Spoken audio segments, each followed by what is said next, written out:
Los grupos parlamentarios dicen que estudiarán con detenimiento el estudio para saber qué ha ocurrido en el pasado con el convenio.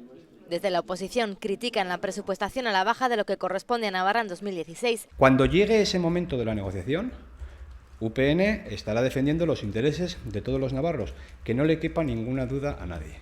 Pero lo que no se puede aquí es mezclar unas cosas con otras.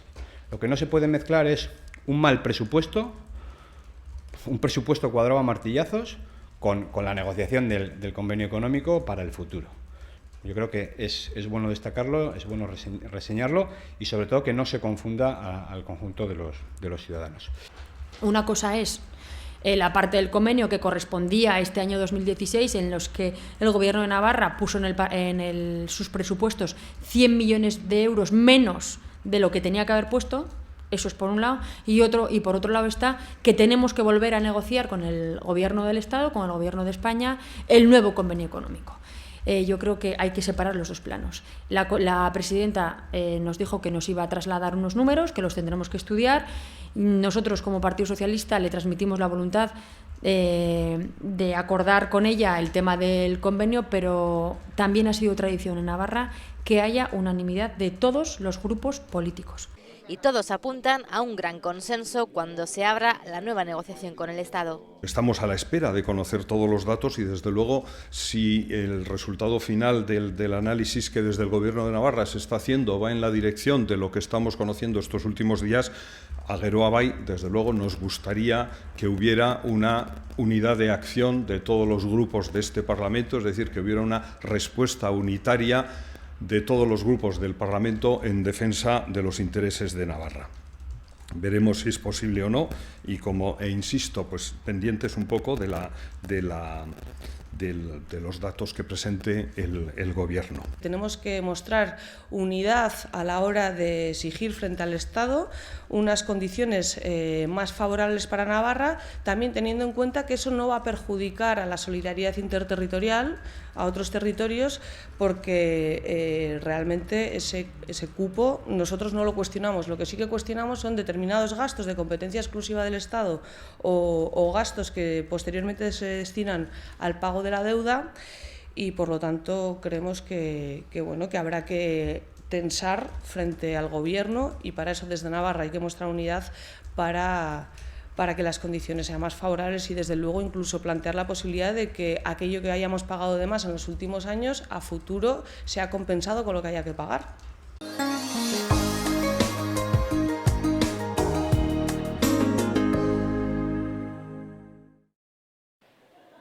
Ha sido una prioridad para Podemos. Llegaron incluso a participar en una concentración para exigir la devolución de la paga extra a los funcionarios navarros y se abstuvieron en una moción de UPN. El abono de la paga extra le ha situado frente al resto de sus socios de gobierno, pero finalmente Podemos se alinea con el cuatripartito. Hemos negociado, nos hemos dejado la piel con el cuatripartito para conjuntamente presentar una proposición de ley que obligue a pagar y devolver la extra en los primeros 5 días de enero el 25% y el 25% restante a costa de las aportaciones al convenio, que, como ya saben, hemos estado abonando en los últimos años mínimo 100 millones de euros más de lo que correspondería, y también a costa de los gastos financieros, de las renegociaciones de posibles gastos financieros o de la deuda. Ese es el compromiso que hemos logrado y, por lo tanto, nosotros seguimos con el objetivo de que la extra se devuelva en el 2017. Lo que no podemos consentir es que, precisamente, quienes fueron responsables del recorte, quienes no reservaron la parte correspondiente para devolverla después, como sí hicieron los ayuntamientos, quienes gastaron ese dinero en todo tipo de inversiones suntuarias de nula rentabilidad social, ahora nos vengan a dar lecciones. Un cambio de tono que gusta a sus socios. UPN tenía dos objetivos. Uno era romper la unidad de acción política entre las 4 fuerzas que damos apoyo al Gobierno. Ese objetivo, evidentemente, no se va a conseguir. Con la firma del acuerdo, que yo creo que es positivo, desde luego UPN, si tenía en mente plantear alguna ulterior propuesta, desde luego se le va a quedar en casa. Y además veremos un tema que lo plantearemos, por lo menos en nuestra intervención. Navarra no es la única comunidad que no va a pagar la extra a sus funcionarios. y también al Ejecutivo, que hasta ahora defendía el cumplimiento de su calendario. Podemos nos hace una nueva propuesta y nos parece razonable también, no tenemos ningún embate en asumirla, y que tiene que ver básicamente con el espíritu del acuerdo anterior, es decir, condicionar ese adelanto posible de un 25% que se abonaría el 1 de enero de 2018 a disponibilidad presupuestaria. UPN, sin embargo, critica con dureza la postura de Podemos. Los funcionarios navarros ya saben que no van a cobrar la extra porque Podemos no quiere. Esa es la consecuencia lógica e inmediata de que se vote que no. Yo sigo sin entender cómo te puedes manifestar con la pancarta apoyando a los funcionarios y luego, bueno, pues votando en contra de que se pague la extra. Vamos a ser la única comunidad de toda España que no se paga a los funcionarios, y Podemos pues sigue haciendo juegos malabares y sigue, bueno, pues dejándose arrastrar por el gobierno nacionalista, que es el que dirige esta comunidad. Tampoco gusta a socialistas y populares. Ya presentar iniciativas legislativas con cargo a algo que ni siquiera los demás grupos políticos lo conocemos, me parece que por lo menos es una falta de respeto al resto de grupos parlamentarios. Y como digo, históricamente siempre ha habido unanimidad de todos los grupos parlamentarios para ir a negociar con el Estado. Y esta proposición de ley rompe con esa unanimidad de todos los grupos parlamentarios. Yo creo que si son responsables debieran retirarlos, más allá que esta proposición es, como digo, un brindis al sol. Se ha visto claramente cómo les han comprado ese voto retirando y dejando desierto el concurso sobre la banca pública. Ahí y hoy se ha visto claramente cómo ha sido, bueno, fundamentalmente para que votase Podemos en contra de la proposición de ley que hoy se va a debatir. Hemos visto también la auténtica cara de Podemos. Siempre han criticado ellos la casta y son los primeros que se rinden a ella. Un nuevo capítulo en la devolución de la paga extra de los funcionarios, que sigue enfrentando a gobierno y oposición.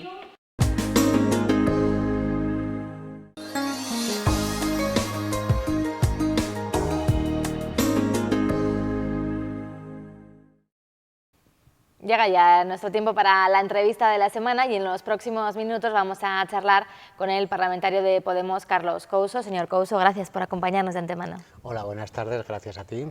Bueno, pues llevamos prácticamente un mes del nuevo curso político. No sé con qué ánimo afronta esta nueva etapa.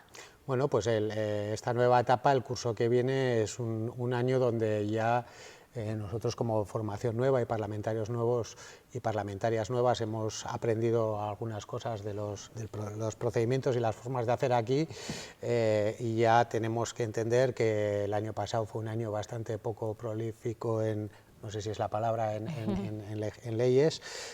Apenas hubo leyes de modificación de presupuesto y ya a partir de este año tiene que haber ya leyes que signifiquen lo que es el cambio político que votan los ciudadanos en mayo de 2015. ¿Cuáles serían las leyes más importantes para Podemos? Bueno, pues nosotros marcamos leyes como por ejemplo la de vivienda, que está ahora, la de renta garantizada, que es una ley importante.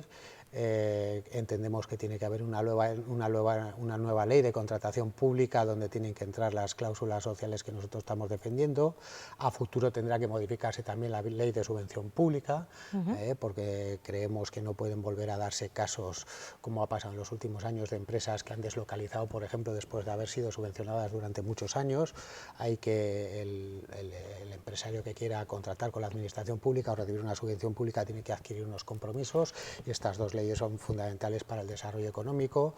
La ley pues para la administración local también, que consiga una mayor armonización del territorio y que esos pequeños ayuntamientos con menos capacidad recaudatoria puedan tener opciones de renovar sus infraestructuras y otras cosas que en este momento no pueden, y que están además propiciando un abandono de los pueblos y del medio rural. Pues sí, hay bastantes leyes que sacar adelante y que van a implicar o que van a significar lo que la ciudadanía, el cambio que la ciudadanía reclamaba, la ley de transparencia, etcétera, ¿no? De cuentas abiertas. No sé, se me ocurre que tenemos por delante un curso legislativo bastante importante. Lo primero o lo más inmediato que van a empezar a negociar es el proyecto de presupuestos para el año que viene, que se espera que se empiece a negociar la semana que viene. ¿Dónde quiere poner Podemos el énfasis o qué va a ser lo importante para Podemos en esa negociación? Bueno, pues nosotros en esa negociación evidentemente ahí está muy condicionada, bueno, en los presupuestos realmente la gente lo que quizá no sepa es que casi un 80% del gasto presupuestario ya está comprometido, ¿no? Y que el margen de actuación y de lo que se puede hacer es muy pequeño, y que en este caso también tenemos 70 millones ya destinados a la ley de renta garantizada. Nosotros en principio nos seguimos centrando en esa ley, en ese gasto, porque creemos que evidentemente una sociedad como la nuestra no puede dejar de lado a esta gente que durante los años de crisis ha caído en unas situaciones de desigualdad, pero o sea, la fractura que ha producido la desigualdad, esta gente ha caído en situaciones de pobreza y de exclusión social, y esta gente ya no puede salir por sí sola de la situación en la que está, y hay que echarle una mano y sacarla. Esto requiere un esfuerzo económico para que les garanticemos el presente y puedan empezar a proyectar su futuro. Una persona que no puede pensar en qué va a ser de él mañana, si van a comer sus hijos mañana, si el viernes la van a echar de su vivienda, no está en condiciones de hacer un planteamiento, una proyección a medio plazo, medio largo plazo de su futuro. Entonces, para nosotros es fundamental que esas entre 30 y 40.000 personas que están en esa situación, que son navarras y navarros, tengan la opción de salir de ahí, porque son necesarios para el progreso de nuestra comunidad también. Evidentemente, queremos poner también mucha atención a los planes de empleo, porque claro, la situación de desempleo en este momento es pues lo que marca, ¿no? el sino de la gente, ¿no? Queremos que haya un buen plan de empleo y queremos que haya un presupuesto para que con partidas concretas para desarrollar políticas de empleo con carácter general para toda Navarra, pero muy específicamente también para esas zonas cero de la crisis, como son la Ribera o como es la Sacana, donde el impacto ha sido más brutal y hemos llegado a unas tasas verdaderamente insostenibles, ¿no? Entonces, para nosotros en el empleo y en lo que es el rescate ciudadano, la gente que está en situación de exclusión, estaría en este momento el punto central, ¿no? de lo que serían las políticas a desarrollar. La negociación del acuerdo programático fue ardua porque era un acuerdo extenso con muchos puntos en los que tenían que negociar muchas cosas. Ya con esa base, partiendo de esa base, ¿cómo esperan que sea ahora la negociación de los presupuestos con el resto de sus socios? ¿Espera que haya complicaciones o que sea sencillo? Bueno, con nuestros socios evidentemente, o sea, cuando firmamos el acuerdo programático acabó no siendo el programa de nadie, ¿no? Evidentemente, cuando cuatro fuerzas se ponen de acuerdo, pues lo lógico es que al final ninguna salga al 100% contenta, ¿no? Quiero decir que, y en los presupuestos nos pasa lo mismo, somos organizaciones diferentes, con distintas trayectorias, con una idiosincrasia distinta y una forma de ver las cosas distintas, aunque con muchos puntos en común, ¿no? Y eso es lo que hace que podamos acordar. Las negociaciones, bueno, no es que fueran difíciles, fueron largas porque fueron... Sí, porque era complicado. Con mucho contenido, ¿no? Y porque... y el año pasado en la negociación de los presupuestos, pues igual, pero al final siempre nos acabamos entendiendo y no esperamos tener mayores problemas. Tenemos distintas visiones quizá de cómo atacar las situaciones, pero acabaremos entendiéndonos porque entendemos que es fundamental sostener el gobierno del cambio para evitar que haya otro tipo de gobierno que nos retorne otra vez a las situaciones que nosotros queremos abandonar. ¿Qué ha pasado con el tema de la paga extra de los funcionarios? Porque ahí sí que se han visto en medio, ¿no? En medio entre sus socios de gobierno y la oposición. Pues sí, pues esta es una cosa que al final, no sé si por novatos hemos acabado nosotros estando en el medio, y parece que nuestra decisión al final iba a ser la que iba a bueno, nosotros íbamos a ser los culpables de pasar a lo que pasara. Quizás sobre la paga extra habría que decir que el Gobierno del Cambio en ningún momento, y las fuerzas que lo sustentamos, en ningún momento hemos puesto en duda que eso se fuera a pagar, pero quizá también que no se fuera a pagar, ¿no? Pero quizá también hay que decir que se ha hecho muy poca pedagogía desde la política y que se ha dejado llevar, se ha utilizado este tema para hacer ese frentismo político, y que quizás quienes entonces estuvieron en la oposición y ahora en el gobierno están pagando lo que dijeron cuando estaban en la oposición y viceversa, ¿no? Es un problema más del pagador que del cobrador, quiero decir, y es un problema más que del pago, de un ajuste de la paga a sus fechas de abono naturales, porque lo que pasó aquí en 2012 es que el gobierno en diciembre no pagó la paga extra, pero la pagó 5 días más tarde, con lo cual el funcionario, las funcionarias, quitando a aquellos que interinos o que hayan finiquitado en este periodo de tiempo y que no hayan cobrado en el finiquito la parte proporcional de esa extra, el resto han cobrado desde 2013, 14, 15 y hasta ahora 2 pagas extras al año, y el gobierno ha tenido que presupuestar 2 pagas extras al año. Por tanto, las y los funcionarios no han tenido esa pérdida adquisitiva, pero sí que es cierto que tienen la fecha de abono desajustada. Hay el planteamiento del gobierno era un abono progresivo, descontando lo que era paga adelantada y tal. Bueno, al final sí, nosotros pagaríamos, estamos por pagar mañana mismo la paga extra, pero como viene proponiendo siempre UPN, pero a UPN lo que le decimos también es que nos tiene que decir en qué cajón guardaron aquella paga de 2012 que no abonaron. Si nos dicen en qué cajón la metieron, nosotros la sacamos y se paga mañana mismo, ¿eh? Pero lo cierto es que parece ser que esa paga, ese dinero que estaba presupuestado en 2012 y el gobierno entonces se ahorró pagar, pues no aparece.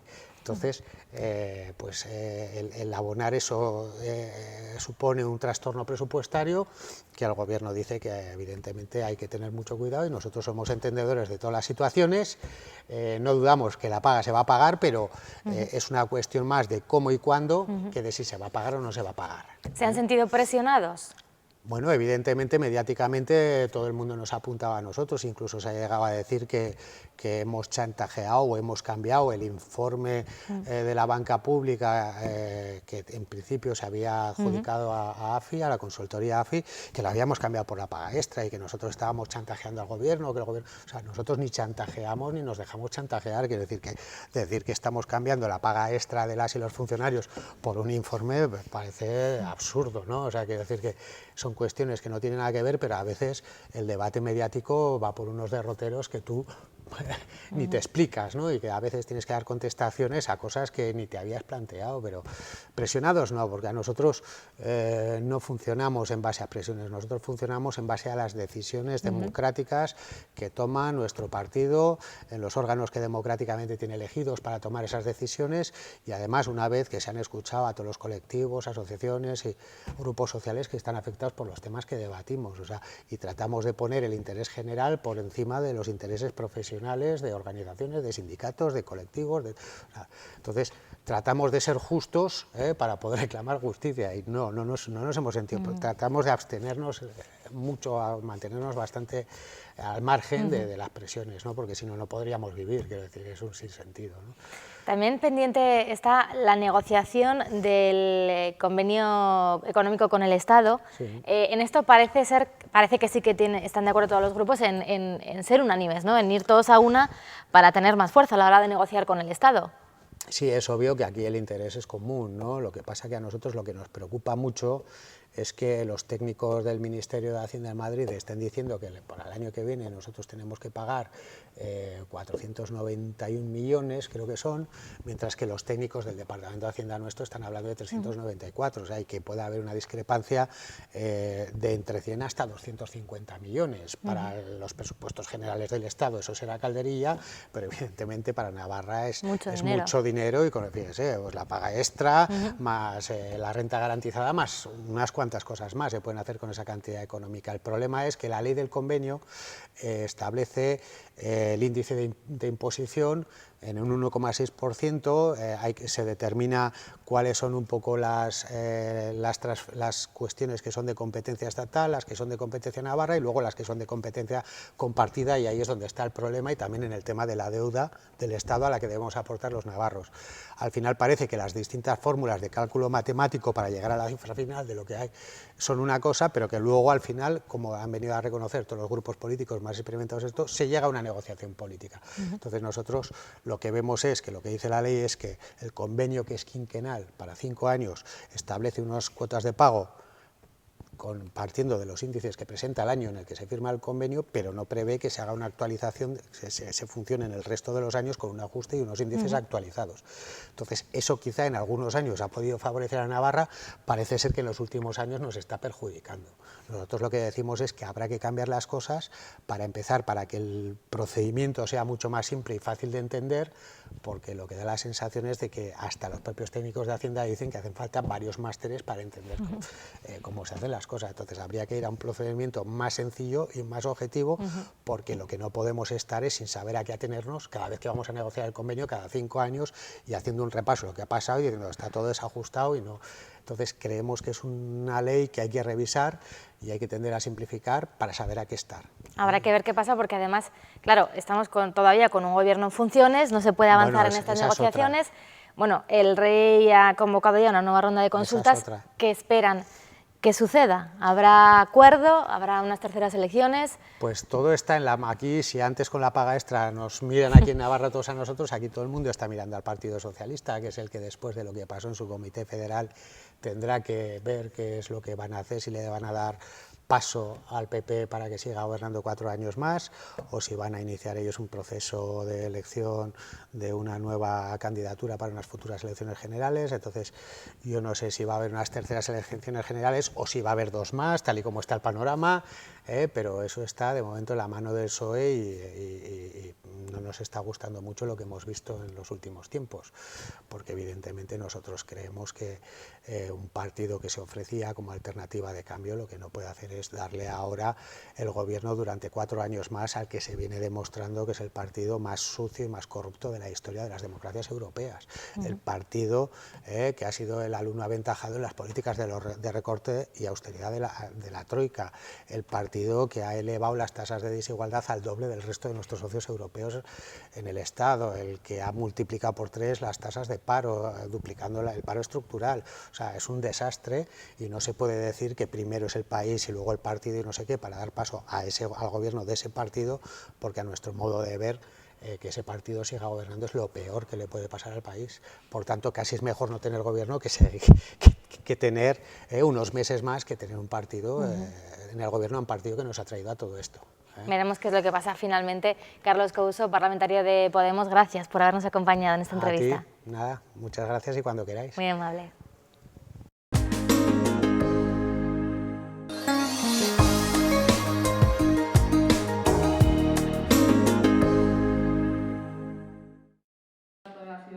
Navarra quiere ser pionera en impulsar los objetivos de desarrollo sostenible. Se trata de una agenda a nivel mundial que han firmado más de 195 países y que justo ahora cumple un año. De esto se ha debatido esta semana en estas jornadas celebradas en el Parlamento. Yo creo que los principales retos es, cuando hablamos de objetivos de desarrollo, pensamos solo en la cooperación al desarrollo, porque hasta ahora era así. Entonces el principal reto es tener en cuenta que no solo hablamos de cooperación al desarrollo, sino que hablamos de desarrollo económico global, hablamos de pobreza aquí y allá, hablamos de desigualdad dentro de los propios países, hablamos de medio ambiente, que hasta ahora no estábamos hablando en esta agenda y hablamos también de medio ambiente, hablamos de empleo, con lo cual ampliamos muchísimo la mirada y no solo estamos hablando de desarrollo en los países que antiguamente o que teníamos claro como son los países del sur, ¿no?, que hablábamos antes, sino que desarrollo sostenible todos y todas, todos los países están implicados y tenemos que implantar aquí también eso. Es la segunda jornada de formación que viene de la mano de la coordinadora de ONG desde Navarra y bueno, es adquirir el compromiso de este Parlamento para seguir trabajando en los objetivos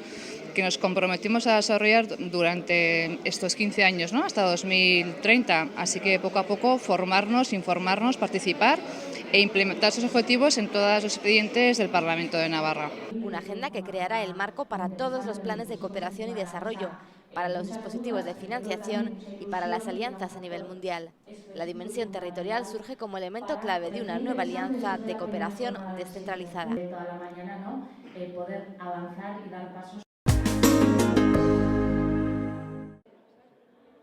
Esta semana se ha inaugurado en el Parlamento esta exposición sobre el Tratado Transatlántico para el Comercio y la Inversión. La presidenta de la Cámara, Ainhoa Aznárez, ha recordado el rechazo del Parlamento a este tratado. Para Aznárez, oculta una notable pérdida de derechos en los ámbitos laboral, social, sanitario y medioambiental, incluso en aspectos tan concretos y significativos como las denominaciones de origen de nuestros productos.